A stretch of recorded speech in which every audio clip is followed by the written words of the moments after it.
We are Richard and Judith Hawkhead from Raskelf in North Yorkshire. We are the Glebethorn flock of Manx Lottons and white-faced woodland sheep. We've been keeping Manx Lottons now for 17 years. Our first 4 Gimmer lambs we bought from Lynn Arrowsmith. We keep Manx because we absolutely adore the breed.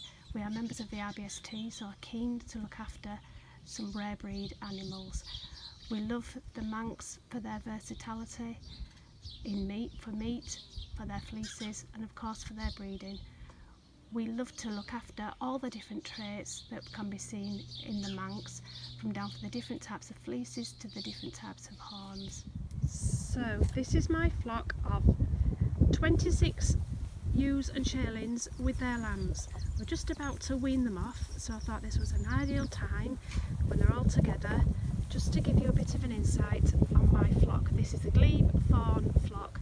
As you can see, I have a mix of 4 horn and 2 horns, a mix of tight fleeces and much lighter fleeces.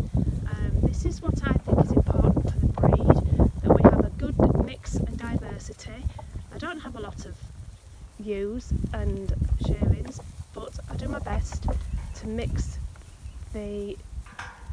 all the different traits up together. These are Glebethorn shearling tups, both bred from a Holborn tup. The 2 horn is a very smart looking 2 horn. Last year as a lamb he won every class that he entered, including a lineup of 16 primitive lambs at Thornton Ladale Show. He actually sired my lambs this year, and we have a very good crop of lambs off him. My 4 horn, he's probably the best 4 horn that I've ever managed to breed.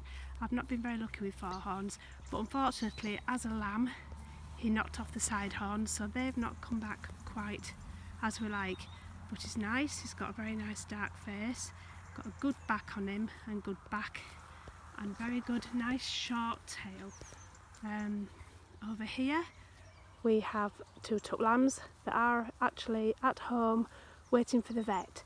We're having vasectomies done on these tup lambs.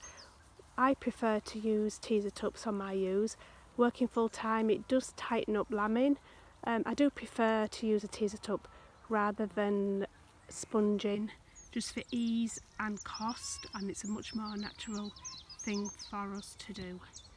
Excuse the white-faced woodland video bombing the scene. Here are my tup lambs. They are at present residing in the churchyard.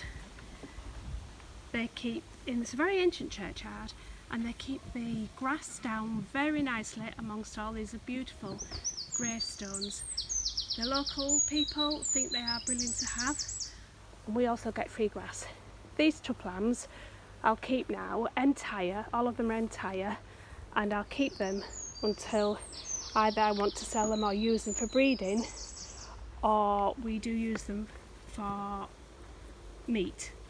I've just sent half a dozen 16-month-old lambs, or hogget, to the butchers, and this year they've been some of the sweetest lamb that we've had for a long time. So these are my Gimmer lambs from this year, just weaned off the mothers, and they're looking really well and getting a bit tamer. I would say bring them to a bucket occasionally just to keep them tame. I've got some lovely 4 horn there and 2 horns, and the fleeces are rather smart this time of year. I have 10 in total from this year's crop of lambs. They're all eager now to see what I've got in the bucket. If I can just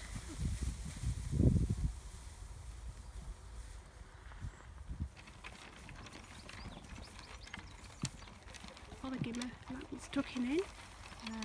Nice line up.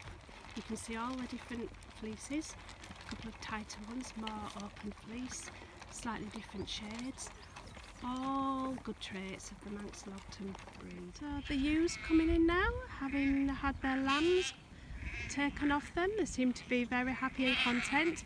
You always think that your ewes are coming running because they're so happy to see you, but actually in reality I think it might be something to do with the bucket that I've got in my hand. So doing very well, having just taken off the lambs. Very fit looking ewes. My eldest ewe is 9 years old. She's a lovely ewe. That's her there. That's Glenda. She's 9 years old, has given me twins or singles for the past 9 years without fail. Her one here, who's a little bit of a monkey and likes to have a good old chew at my coat. This is Natasha. So I think they've just realised that I've put something in the trough. Just bound over. Just have another look at them. Nice mix of 4 horns and 2 horns. So.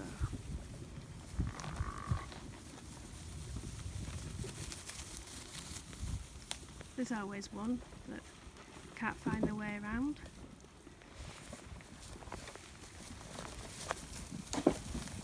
So just to finish off this video about Glebethorn flock of Manslaughter sheep, just to show you what we actually do with these, with our meat that's produced very locally, lovely loin fillets and our wonderful lamb kebabs.